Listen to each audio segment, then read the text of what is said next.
सुनिए सुनिए सुनिए, मेरी बात सुनिए, अभी खत्म नहीं हुआ, आप सड़क पे अभी खत्म नहीं हुआ, अभी खत्म नहीं हुआ, अभी खत्म नहीं हुआ। मुसलमान को बोलने दीजिए। सुनिए, मैं डिबेट करने नहीं आया हूँ आपके साथ, मैं डिबेट करने नहीं आया हूँ आपके साथ। ये लगता है ये मैच है ना पाकिस्तान में हो रहा है। यही सबसे बड़ा ऑब्जेक्शन है। मुंह में आपके कोई तकलीफ है? नहीं भाई, ये कह रहा हूँ आप कि ये बोलते जा करके ये मुंह है कि मानता नहीं वाली बात क्यों है आपके साथ? नहीं, मैं चुप नहीं रह नहीं, सकता। जरा आपकी तरफ से कोई सवाल है तो जल्दी बताइए क्या है। मुझे लगता है ये मैच है ना पाकिस्तान में हो रहा है। यही सबसे बड़ा ऑब्जेक्शन है कि अगर मैं देश के मुसलमानों के लिए बात करता हूं या ये करते हैं तो आप कहते हैं साहब ये अरे पाकिस्तानी देश के हो। मुसलमान है, जरा सुन लीजिए। हाँ बोलिए। मैं ये कहना चाहता हूँ कि पिछले 70-72 साल से ये मुल्क आज़ाद जब से हुआ है तब से वक्फ बोर्ड और मुस्लिम पर्सनल लॉ चल रहा है। जी मैं कल दिल्ली से हूँ, मैं तो मैंने कल कई जगह देखा कि नमाज़ पढ़ने में दिक्कत आई। सरकार ने कहा कि भाई अपनी नमाज जो है वो आप मस्जिदों में अदा कीजिए, खुले मैदान में नमाज नहीं पढ़ी जाएगी। जी जब हम मस्जिद गए तो मस्जिद है ही नहीं। जी मतलब इतना चंदा हम हर साल ईद पे, बकरी ईद पे और जुमा के दिन दे के आते हैं, क्या हम एक मस्जिद नहीं बना सकते? नहीं नहीं पूरी दिल्ली में मैंने देखा कई जगह, हमने खुद ये चीज झेली आपको लग रहा है है कि नमाज नहीं पढ़ी। वक्त का गलत इस्तेमाल हो रहा है। बिल्कुल गलत इस्तेमाल हो रहा है, बिल्कुल करप्शन हो रहा है, ट्रांसपेरेंसी। सुनिए सुनिए सुनिए सुनिए, मैं अभी मैं एक मिनट वक्फ का गलत इस्तेमाल हो रहा है। कहां जा रहा है सुनिए ये पैसा? सुनिए सुनिए सुनिए, मेरी बात सुनिए, अभी खत्म नहीं हुआ, आप सड़क पे अभी खत्म नहीं हुआ, अभी खत्म नहीं हुआ, अभी खत्म नहीं हुआ। मुसलमान को बोलने दीजिए। सुनिए, मैं डिबेट करने नहीं आया हूँ आपके साथ, मैं डिबेट करने नहीं आया हूँ आपके साथ। अपनी बात कहिए, अपनी बात कहिए। मैं डिबेट करने नहीं आया हूँ आपके साथ। मैं ये कहना चाह रहा हूँ कि क्या ये 70 सालों में पॉसिबल नहीं था कि दिल्ली में जिस जगह मैं रहता हूँ, मैं नरैना गांव में रहता हूँ, वहाँ एक भी मस्जिद नहीं बनी है, वक्फ बोर्ड में पारदर्शिता नहीं है, नहीं, ट्रांसपेरेंसी नहीं है, वहाँ पे भ्रष्टाचार बैठे हुए लोग। सड़क पे नमाज पढ़ेंगे, किसी भी तरीके से पढ़ेंगे। क्यों? नहीं, सड़क पे पढ़ेंगे। एक सेकंड, ये वक्फ की संपत्तियों का कितना बढ़िया इस्तेमाल हो रहा है, ये आपने देख लिया। अब ये भी दलील दी जाती है। एक सेकंड, अब यहाँ पर आप कंपटीशन क्यों करने पे तुले हुए? ये दलील दी जा रही है। एक सेकंड, सड़क पे नमाज इसलिए पढ़ेंगे क्योंकि सड़क पे दुर्गा पूजा के पंडाल लगते हैं। अरे आप ही की बात कह रहा हूँ, विवेक श्रीवास्तव, विवेक श्रीवास्तव, बात आप ही की कह रहा हूँ जी। ये जो आप कह रहे हैं जी कि हिंदू पूजा पंडाल लग सकते हैं सड़क के किनारे, राष्ट्रीय मुस्लिम मंच, कांवड़िए चल सकते हैं सड़कों पर, बिल्कुल ये सब हो सकता है, लेकिन अगर वहां नमाज पढ़ ली जाए तो दिक्कत होती है। वजह क्या है?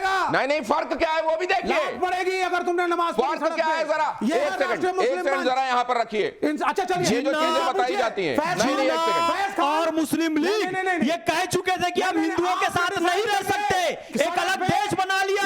ये हिंदुओं की उदारता है कि आज भी सबसे ज्यादा मस्जिदें और मुसलमान हैं। ये हिंदुओं की उदारता है कि धर्मनिरपेक्ष संविधान है, लोकतांत्रिक संविधान है, समानता का संविधान है। ये बहुसंख्यक हिंदुओं के कारण है, नहीं तो जिन्ना जैसे कट्टरपंथियों ने पाकिस्तान ले लिया था, एक बड़ा हिस्सा देश का ले लिया था। अरे तबीयत खराब हो जाएगी, तबीयत खराब हो जाएगी। बोलने की हिम्मत रही। अरे क्यों बोलेंगे सरकार के खिलाफ जब सरकार सही काम कर रही है? पानी पीजिए। एक सेकंड, ये दिखाइए जरा, यहाँ रखिए क्विकली, क्या फर्क है जरा दिखाता हूं। धर्म संकट में इनमें से कौन सी जानकारी सही है? अब जरा ये देखिए, ये तौल दिया जाता है ना एकदम से, सबको एक तराजू में डाल दो। अब जरा देखिए, यहां कांवड़ यात्रा का मार्ग पहले से तय होता है, इसकी परमिशन ली जाती है, किस रास्ते से रूट तय होता है, और ये सही है कि नहीं है फैज साहब इसको बताते जाएंगे। ऐसा होता है फैज साहब? बिल्कुल होता है। दुर्गा पूजा, गणेश पूजा पंडाल में पहले परमिशन ली जाती है, सड़क किनारे निर्माण, और अगर कहीं मान लीजिए जैसे बड़ा गणेश कहीं लाल बाग का राजा बैठे, उसके लिए स्पेशल परमिशन ली जाती है, और जब एडमिनिस्ट्रेशन परमिशन देता है तब वो होता है। होली टोली लगातार रंग लगाते हुए अपना आगे बढ़ती रहती, किसी एक जगह पर स्थायी नहीं हो जाती। और सड़क पर नमाज आप ये भी बताइएगा सही है कि नहीं है? ना परमिशन, ना सूचना, सड़क पर जाम। इसकी परमिशन जो आखिरी वाला है ना, इस्लाम भी नहीं देता है और भारत का कानून भी नहीं देता है कि सड़क को आप 5-10 मिनट तक पूरी ब्लॉक करके रखें। ये अपराध की श्रेणी में आता है। तो ये और ऐसा करना इस्लाम के तहत अनैतिक है, गैर इस्लामिक है। किसी को तकलीफ पहुंचाकर इबादत करना इस्लाम इसकी शिक्षा नहीं देता। तो इस्लाम के अनुरूप ये ठीक नहीं है। अरे उधर छाती फट रही है, छाती फट रही है उधर। छाती तो फटेगी ना, सच्चाई सुन के क्यों नहीं फटेगी छाती? सच्चाई बोलो, झूठ की राह पे चलने वालों, सच बोल के दिखाओ तो कोई बात बने, और आईना तोड़ने से क्या फायदा? दांत चेहरे के मिटाओ तो कोई बात बने, लेकिन सुने नहीं खेली जाएगी तो साहब, निकलने की जरूरत अगर नहीं है। आपको मुमताज जी, अगर आपको मुमताज जी, ये देखिए, ये सेक्युलर भारत हिंदुओं ने बनाया है। अरे सेवई बहुत खा लिया है आपने ईद में। हिंदुओं ने बनाया एक है। सेकंड, तुम लोगों शांत ने रहिए। पाकिस्तान ले लिया था, इस्लामिक राष्ट्र बना दिया। अफगानिस्तान ले लिया था, इस्लामिक राष्ट्र बनाया। बांग्लादेश ले लिया था, इस्लामिक राष्ट्र बनाया। हिंदू बहुसंख्यक रहे तो धर्मनिरपेक्ष राष्ट्र बना। हिंदुओं को प्रणाम करो, हिंदुओं को सलाम करो, हिंदुओं का सम्मान करो। क्या कह दिया उन्होंने? जिनके कारण ये देश उन्होंने क्या कह दिया ऐसा? आपके कारण नहीं है देश धर्मनिरपेक्ष। यदि ये देश धर्मनिरपेक्ष है तो बहुसंख्यकों के कारण है, आपके कारण नहीं है। आप लोगों ने तो पाकिस्तान मांग लिया था। 10 सेकंड मेरी बात ध्यान से सुनिए। ये है मेरे परम मित्र जिनको प्रोफेसर आप हैं, बोलने नहीं दे रहे हैं। जुनैद हारिस साहब हैं, एक मुसलमान हैं, और मैं हूं विवेक श्रीवास्तव, कम्युनिस्ट हूं, लेकिन एक हिंदू फैमिली से आता हूं। ये चलिए, जरूरी स्वीकार- सुनिए, देखो भैया, इसमें सब सुनिए, स्वीकार भैया, है, सुन लो, पॉजिटिव आ रही है, घबराओ मत अच्छी करो। बात है। प्रश्न सुनो पहले, घबराओ मत। अरे नहीं घबरा रहे। इनको अगर कोई भी रामायण की चौपाई नहीं याद हो या मुझे कुरान की कोई भी आयत नहीं याद हो, इससे फर्क पड़ता नहीं है।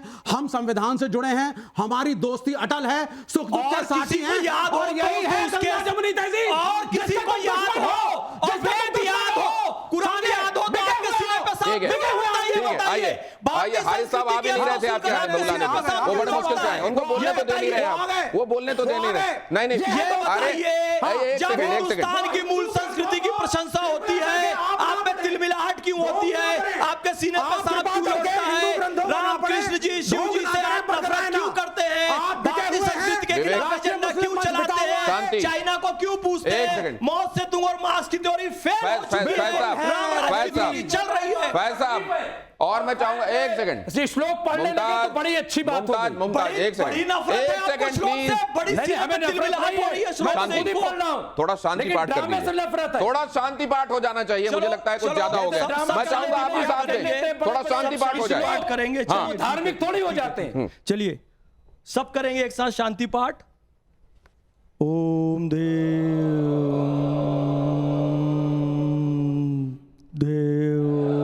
शांति अंतरिक्ष शांति पृथ्वी शांति रापा शांति रौषधयः शांति वनस्पतयः शांति देवा शांति ब्रह्मा शांति सर्वं शांति शांतिरेव शांति सामा शांति ओम शांति शांति शांति। और मैं ये उम्मीद करता हूं कि अब आगे जो बातचीत कही जाएगी किसी की तरफ से, वो शांतिपूर्वक दूसरा पक्ष सुनेगा और फिर अपनी बात कहेगा। इसीलिए ये शांति पाठ भी हो गया। और कितने बढ़िया तरीके से आपने देखा, फैज साहब ने शांति पाठ भी किया। श्रीवास्तव साहब ने ये कहा, श्रीवास्तव साहब ने कहा कि मैं कोई श्लोक नहीं जानता, ये कोई आयत नहीं जानते, लेकिन हमको संविधान। मुमताज जी को भी आप, मुमताज जी का चरित्र देख लीजिए। आप देख रहे हैं कि मैं आपसे मुखातिब हूं, अभी उनसे बात भी नहीं कर रहा हूं, लेकिन उनको लगातार बोलते रहने का। आप दवाई क्यों नहीं करवाते अपनी? क्यों? मुंह में आपके कोई तकलीफ है? नहीं, मैं ये कह रहा हूं आप बोलते, ये मुंह है कि मानता नहीं वाली बात है आपके साथ? नहीं, मैं चुप नहीं रह सकता।